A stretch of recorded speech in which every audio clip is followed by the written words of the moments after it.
अस्सलाम वालेकुम रहमतुल्लाह वबरकातुहू। मेरे प्यारे दोस्तों, भैनों ते बिरावो, गल इ'यां ज़िला सरगोधे दे नाल मेरा तलक है। तहसील बुलवाल ते कोट मुमन सब तहसील।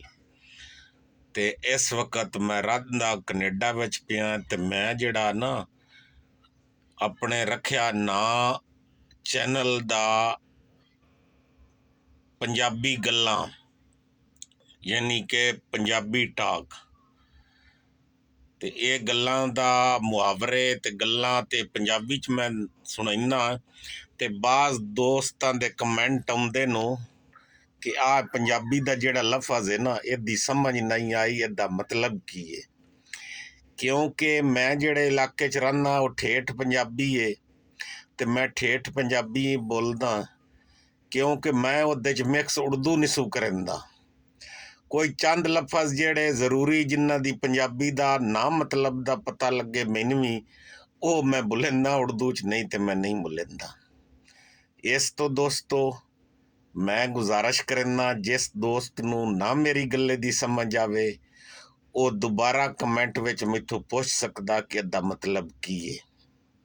हुण वेखो, सारी जिंदगी देहात एक पिंड गांव च रहा, स्कूल पढ़िया मैट्रिक तक।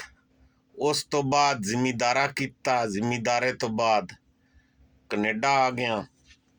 ते कनेडा च भी 10-15 साल हो गए रहने। ते मेहरबानी करके जिस गल नू दोबारा पुछना होवे शेयर भी करिया ते इस चीज़ नू ते मुड़ पुछ भी लिया।